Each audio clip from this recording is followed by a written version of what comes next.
Hey, Alexa's Love Beauties and Flawless Men. We are going to read from our Nutritional for Healing book. In this book, there is certified nutritionists all over the world that gives their input on different diseases, on how to prevent them, balance and maintain them. But today we're going to be focusing on corn and callus. After this video, I'm also going to show you an update from the way my feet look and some other things that I learned. We just did a foot pill like 2 weeks ago. So going into the corn and calluses section, it's a really small section. And I'm just going to read what the nutritionists say it actually is. Corn and calluses are areas of hyperkeratosis or overgrowth of skin tissue. The skin thickens and hardens. Calluses most commonly form on the soles of feet and sometimes on the hands or knees. Corns are small cone-shaped areas of the skin overgrowth that most often form on or between the toes. They can be either soft or hard. If they form between the toes, the moisture of the area keeps them soft. Corns that form on top of the toes are typically hard. Having a hammer toe or mullet toe may lead to a more severe form of calluses called intraceable plantar keratosis, and that's short for IPK. This callus forms as a result of a serious imbalance in weight bearing, which considerably more pressure being placed on one area of the foot than on others. These growths can cause inflammation and pain. Corns especially may ache and be tender to the touch. Both corns and calluses usually form in response to repeated friction or pressure, such as wearing ill-fitting shoes or performing certain tasks repeatedly. Other factors may be involved, including staphylococcus or streptococcus type N infection, and age/alkaline imbalance in the body. So what they're saying corn and calluses is, it is an overgrowth of skin tissue. You can have a hard callus, you can have a soft callus. When you have the soft calluses, those usually form underneath the crease of the toe or in between the toe. And the reason those calluses are soft is because there's more moisture held there. You can have calluses on the hands, the feet, the elbows, the knees. And usually when a callus is on top of the skin, so it's not in between or underneath, those calluses are usually harder. So calluses are small and they're cone shaped, and you can have another type of callus if you have like a hammer toe or a mullet toe. These may be severe calluses, and those calluses are called intraceable plantar keratosis. Calluses can come from imbalance of weight bearing. So you could be heavier on one side of your body, or, we constantly walk all the time. Calluses can come from doing the same jobs over and over and over again. Calluses usually come from the area being dry and it's in a confined space. So wearing socks all day, wearing tight shoes all day, and just keep doing things with your hands over and over again, calluses are formed. Now, there is another type of callus to where it can cause pain and inflammation, and that goes back to that intraceable plantar keratosis type of callus, and those can actually be infectious callus, and those can aid from acid or alkaline imbalance in the body. So also I learned, besides reading here, that corns and calluses is more of a natural thing, and it can act as a protective mechanism. So when you begin to constantly use your hands and feet, calluses form to actually make sure that,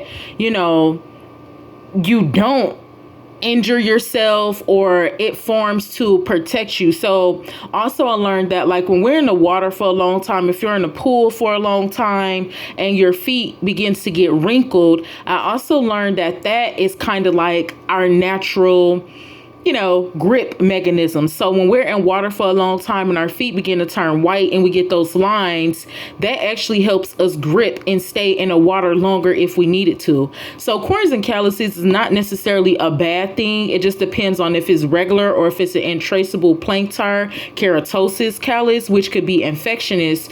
But for the most part, if you see them forming, it could just be due to friction and just doing the same thing over and over and over again, and overall having dry skin.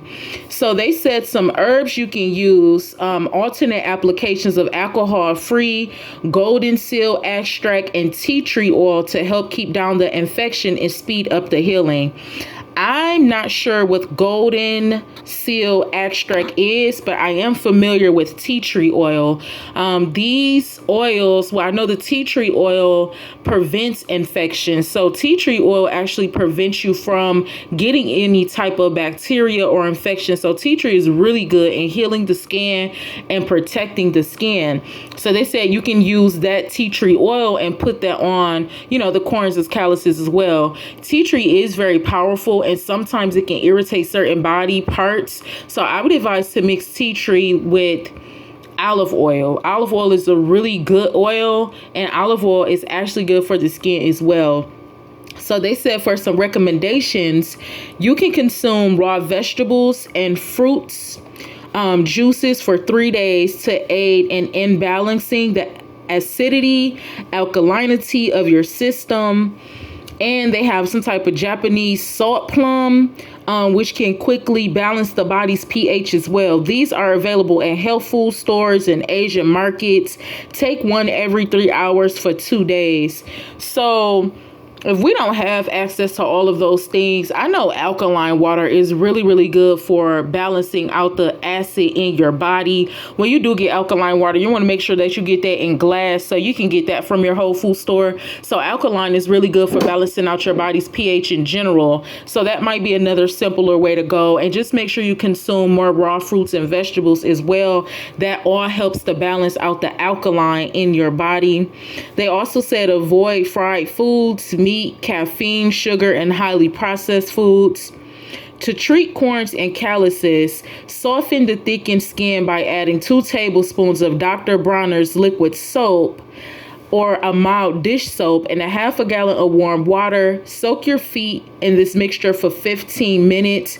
Afterwards, dry your feet with the soft towel and rub a couple of drops of vitamin E oil onto the affected areas. So another thing to do, you can soften the callus. You can use Dr. Bronner's liquid soap, and you can sit in that for 15 minutes to make them soft. And then you can dry your feet off and put on some vitamin E oil. Again, if you don't have that, then you can use whatever oils that you may have. We're just trying to keep this area, moisturized and clean. But the purpose of the tea tree and the vitamin E is to actually help fight infection.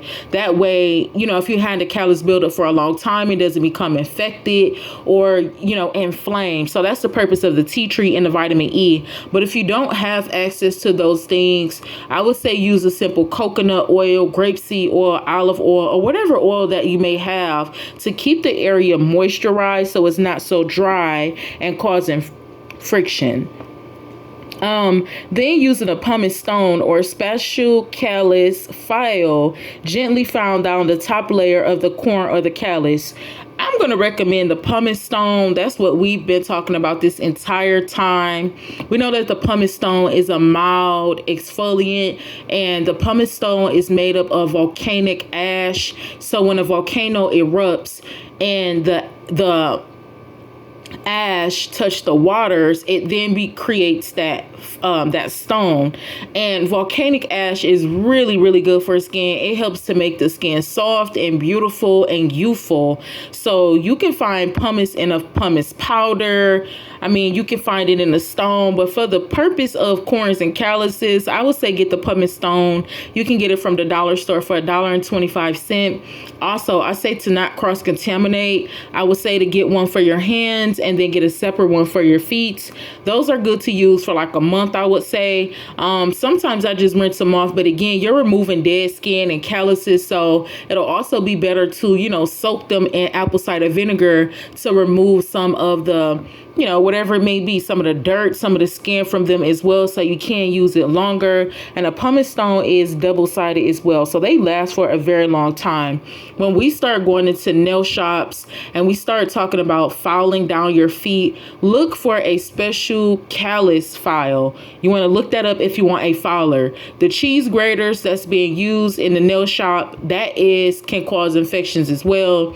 I had got a wart from them doing that using the cheese graters. It is not, state certified that you necessarily have to be licensed to do any type of nail care activity in certain nail salons. So a lot of people is not using the correct things. They're not sanitizing them correctly. And, again, that's getting passed from person to person. So this is why I even got on this journey of trying to do things myself after I personally got a wart. So if you're looking for like a filer, they do have the black filers for the feet. But if you're trying to remove callus, I would just really say go with the pumice stone. But if you want to use a file, do not get the cheese grater looking thing. Make sure that it specifically says callus filer. And they also said you can clean this area with mild soap and water using a gauze pads or a cotton ball, and apply moisture to the area. You can do this twice a day. With the pumice stone, I do it every day. Do it every single day to keep up to keep it healthy. So, I have one on my sink for my hands. Use it every single time I wash my hands. Get in the shower, taking a bath, use it every single time for the feet. That's how you maintain that. It's one of the easiest things that I found to do. They said you can also apply a non-medicated corn pad, which if you watched that last video when we had got like a corn and callus remover kit from Walmart, which it really, really worked. We're going to give an update about that in the next video. Dr. Scholl's has a lot of foot care products that I absolutely trust. The skin, the foot peel mask absolutely works. And the callus and corn kit that I had got from Walmart, I got that from the brand called Equate, but I'm just as sure as the Dr. Scholl's working just as good. So I'm going to start using that Dr. Scholl's corn and callus remover kit as well. And in those kit, it has these round, like little pads with an opening, and if you put that on, it will make the corn or callus softer, because sometimes those corn and calluses can stick up. So if you put that pad on, it's going to make it softer. But in those kits, it come with this natural acid as well that can help just completely remove them. So I'll show you an update about that as well. And then we just have just a little bit more to talk about in this video. And then we're going to get into the foot care information. And I'm going to just show you what the feet look like. So they're still just talking about basically you can use vitamin E oil in between the feet. And you always want to make sure your feet is clean. They said never use a knife or any sharp instrument to cut hard areas away. That can result in infection. And you always want to wear properly fitting shoes. Do not just pick at corns and calluses. Don't ignore them. Don't just use anything to cut them off. Do it the natural way. Soak your feet in water, soap, whatever type of soap that you might have. And then use a pumice stone, which is very, very inexpensive. You can get one for $1.25. And they were just listing some other stores that's like listed in this book, some stores that you can buy different things from your feet. But like I said, for Dr. Scholl's, that is a foot, product. So if you're looking for some good, recommended, trusted foot care, then I would say shop Dr. Scholl's, because they have really good things. So that was pretty much it. They said if you are a diabetic, you definitely want to consult with your doctor about foot care, because there is a lot of poor circulation that goes on with a diabetic, and you do not just want to be doing things and putting things on your feet. So you want to consult with your physician. They said if the problem is persistent, a physician may suggest an x-ray to rule out an underlying bone spur. So that is for people that have diabetes, you want to make sure that you do your extended research before you put anything on your hands and feet. So again, getting into this right here as well, this is called reflexology, and this is a diaphragm of your hands and of your feet. Another important reason to actually remove callus and just make sure that your hands and feet are hydrated and they're taken care of just like the rest of your body, because your hands and feet is responsible for your organs. So me just knowing that basic information, I'm not sure, later on down the line, if it could cause problems or anything like that. I'm going to do my extended research. You do your extended research. But as you can see, there's different parts of your internal body on your external body. So I'm just going to say to keep those areas clean. Again, when you get callus, it's going to hurt. It can get inflamed or infected. So we come in contact with different things like that on the outside and it gets on the inside, we can get sick. So me just looking at this, I was like, you know what? This is another reason why I want to keep these areas soft and clean. For me personally, I feel like it will just, prevent anything that could possibly happen. I got this little card from my Whole Foods store. You can download like a picture of this from Google as well. So, calluses can form anywhere right here, anywhere on the hand. And, if you get them like right here, I used to get them like right here on the fingertips and different things like that. This is what controls the internal body here. So for me personally, I just like to keep hands and feet good, clean, soft, just to prevent anything, because again, our skin is the largest organ. So we touch things all day, we walk on things all day, and different things is getting absorbed into our skin and it's going directly into our body. So reflexology is really good to learn about. You can do your extended research to see if having calluses will actually affect some of these things in the body. And maybe later on I will do my extended research as well, and we'll come back and talk about this. I haven't got too much into it, but also I did learn that, again, this is good for learning how to massage, and you can actually control your body with your hands and feet. Another good reason why I was like, well, let's just keep those clean as well. So I know that I also learned you can massage the tips of your fingers and toes, and that can reset your brain in some way. As you can see, it does control your brain. So it could give you a fasting period, basically. But we'll get into this on a later day so I can have more information. And I also know that the nerves in the top of your fingertips and your toes as well. So it's important to have kind of longer nails, just to protect the nerves that's in the tips of the fingernails and toes. But before we go, I wanted to educate us on something else as well, because we've been getting this so messed up about cuticles and should we cut the cuticles. Personally, I do not cut cuticles anymore. This right here is not a cuticle. Let me see. This, you see the overgrowth of skin that's growing over the white hump or the white shadow I have? That is not a calluses. That is not a cuticle. I know as women, we definitely like to make sure we cut that off so our nail can look good when we get our nails done. I'm going to tell you what the actual cuticle is. So this is the proximal nail fold.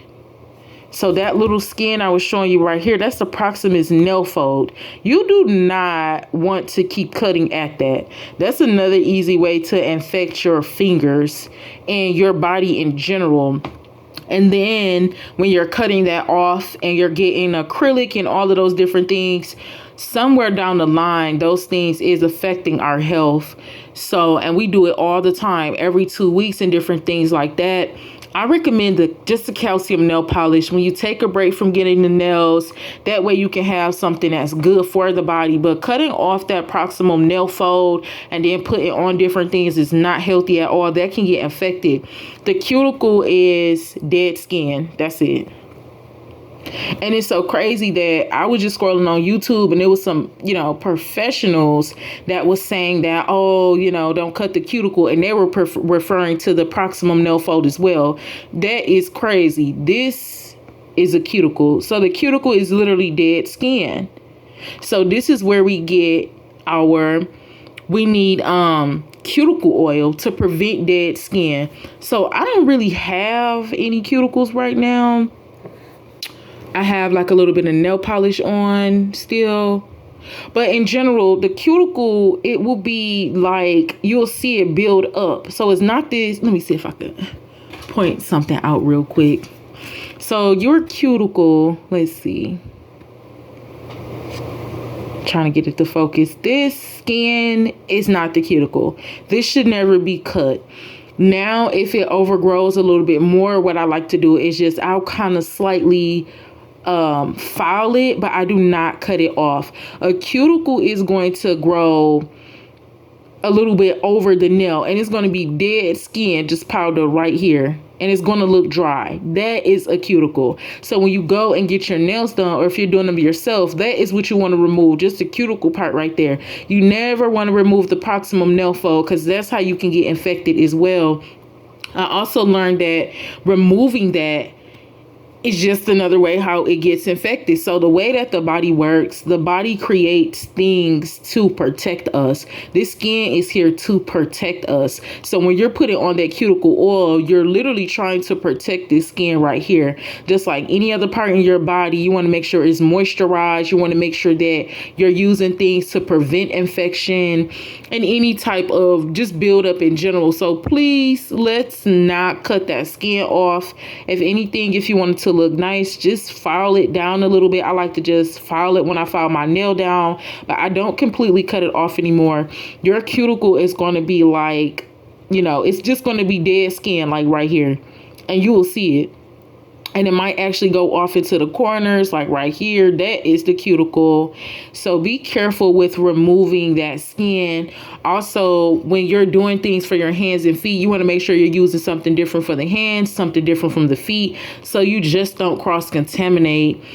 So that's pretty much, that demonstration right there. You can find, I love this website. Go to healthline.com. I mean, they tell you every single thing you need to know, the science of it, everything. And I want you to go and read this and do your extended research on this. Avoid cutting and trimming. Remember, the proximal nail fold protects the space between your nail and the skin from harmful germs. Cutting or trimming it will make it easier for germs to get in. The proximal nail fold is also attached to the cuticle, which shouldn't be cut. According to the American Academy of Dermatology, the AAD, if you cut the proximal nail fold, you'll also cut the cuticle. So it is better to file things down. And then again, even if you're a woman that gets, your nails done, when you take that break, go ahead and get you some calcium nail polish to keep your nails strengthened. Like, I know we like to just get, the fill-in every 2 weeks and different things like that.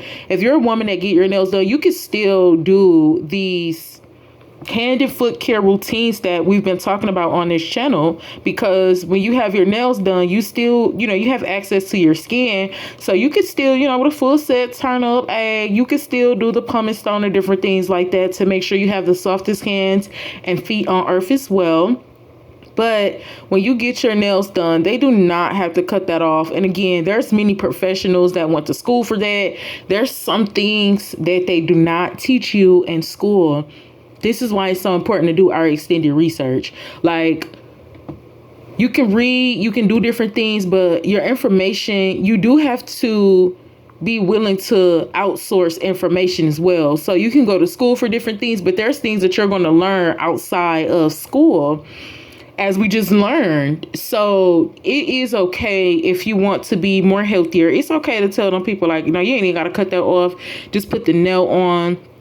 Because at some point when they're doing like they're filing and everything anyway, it's going to look clean right there. But just be careful. Again, if you do like to, get the nails done and do different things like that, then on your own time, mix you up some olive oil, which is really good, really, really good. Olive oil and tea tree to prevent any infection. You can put that mix around your nails, and then on the full set, make sure ladies, get your brush and clean, the full set out. But then make sure that you're dropping that tea tree and olive oil so you don't get infected. Because again, all of that acrylic was sitting there. All of that stuff could be causing other problems as well.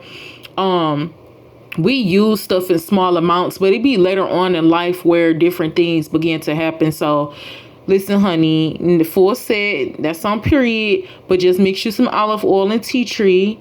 And after the nails is done, you put that on. And then when you clean your nails all the time, you'll follow the steps that we talk about, pumice stone, and then drip you some right behind them nails. Just after you clean it out with the brush and you dry them out, drop you some right down there. You ain't never have to, so that way you never have to worry about, your press-ons or full sets getting infected or anything. So, Alexis Love Beauties and Flawless Man, I want to say thank you so much for keeping up with this series.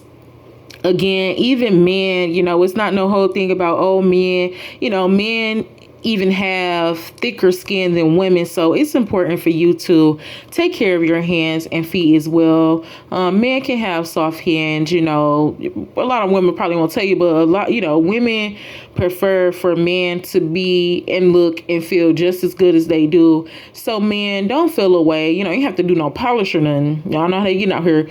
But again, if you're a man that like take care of yourself, there's nothing wrong with that. And I would say, if you go to the shops, again, be careful with them. But I know women like to do that as well. So tell a girl, like, look, back, I want you to start doing this at the crib. Make sure we good. But, and then always you can get that calcium nail polish. So men, you can actually take that into the salon. Like, you don't have to use what the people be using if you don't want to. So if you're a man, you're going to get your nails done at the shop, take that calcium nail polish in there. You can get it for $2 in the store, probably like $4 or $5 on Amazon if it's not sold out. It's always sold out. I've always seen it at Family Dollar. Get the calcium nail polish. It's really good for strengthening the nails, protecting the nails in general, and it's calcium, so it's going to be good for the nails. And I say start taking that in the shop. So after they, clean you up and stuff, tell them I got this right here for you, bro. I need you to drop this calcium on me. But that's going to be all for this video. So join me in the next video where we're going to just go over, a little bit of the foot care. I'm going to show you how that callus and corn remover kit worked. And then we're going to wrap up the series right there for now until we find out some more information on how to have the most softest feet and hands on earth. Alexis loves you. Mwah.